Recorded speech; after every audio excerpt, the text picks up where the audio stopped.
One of the reasons why I think I'm qualified to talk about why you should be a Muslim is because at one time in my life I wasn't a Muslim. So I think after living both lives, I think I have some qualification on why a person, whether they are black, whether they are white, no matter what color their skin may be, no matter what texture of hair they may have, no matter what language they may speak, I think I'm qualified to say on this subject, why should you be a Muslim? First of all, I'd like to mention some things that maybe people think is Islam. We're going to try to dispel some of the misnomers and the misconceptions that we have here in the society, this American society, on what is Islam by mentioning what isn't Islam. And it's interesting for those of you who are non-Muslims, and maybe some of the Muslims here may not even know it, that the most misunderstood religion in the world, and at the same time the most despised and rejected religion in the world, is Islam. For those of you who don't know. At the same time, this misunderstood way of life and this despised and rejected and held in contempt religion called Islam is the fastest growing religion in the world. And this is not the words of me. This is the words of non-Muslims. Non-Muslims.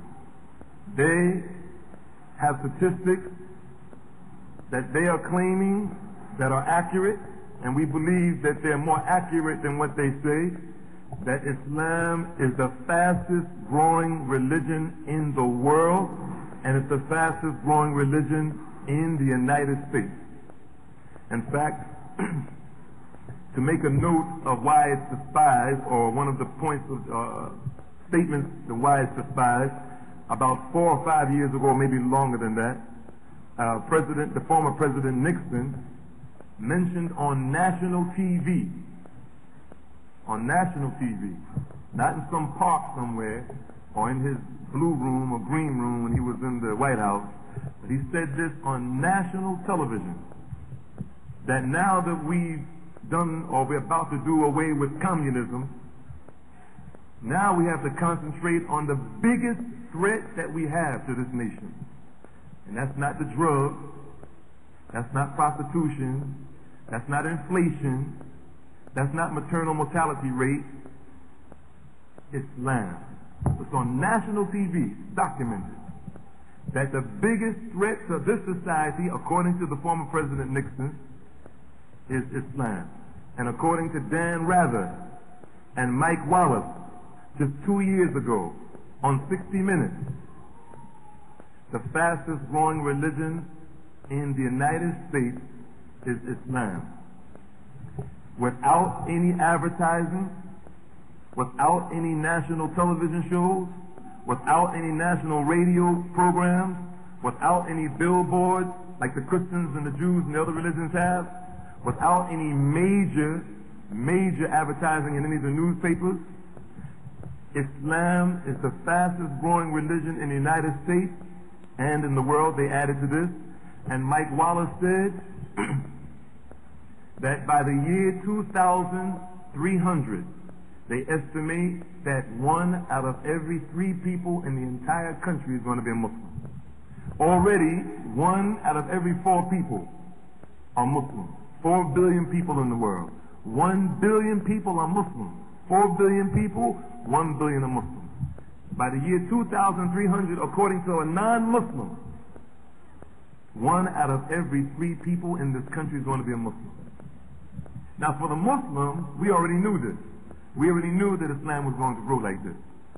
In addition to this, out of all the prison systems in the United States, federal prisons, state prisons, county prisons, local or city prisons and city jails, the fastest growing religion in the prison system in the United States right now is the religion of Islam.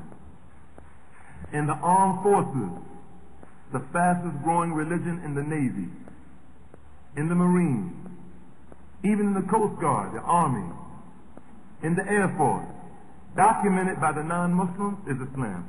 What is the reason? Why are so many people becoming Muslims? Why that when just 2 years ago, or around that time when this Gulf War broke out, why did over 8,000 members of the American troops, why did over 8,000 members of the American troops, while they were stationed in Saudi Arabia, accept Islam and become Muslims? 35% of them were white, 16% of them were women.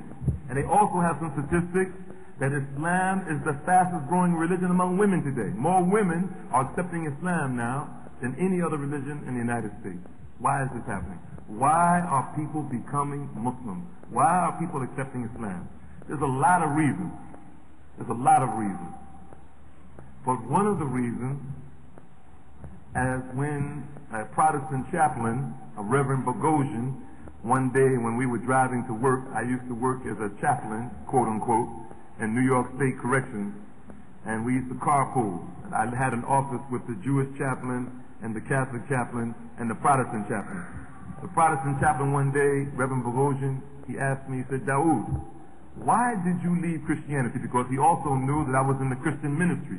I used to be in the Christian ministry in the Christian church, in the Pentecostal church. I was on my way to go to the seminary to become a minister. He said, why did you leave Christianity and accept Islam? And I told him, I said there were at least 2 or 3 reasons. But the main reason was, it wasn't because of the oppression of black people and the white people had their foots on the black people's necks and all those other reasons that people always give for accepting Islam, or some other silly reasons, or not so silly reasons. I told him there was basically 2 or 3 reasons. And one of the reasons was that I just had this problem of understanding the Trinity and accepting the Trinity as a philosophy, for lack of a better word, or a concept that made sense. I told him as we were driving, he was riding my car, I said, it doesn't seem right for me as a creature of the creator of the heavens and the earth to worship, even though I was pushing this in the church, to worship a creator who's going to make something as a religious way of life have some confusion in it. It just didn't seem right that the creator of the heavens and earth would have some ambiguities or some vagaries, some confusion or cloudiness around the basic principles of that religion.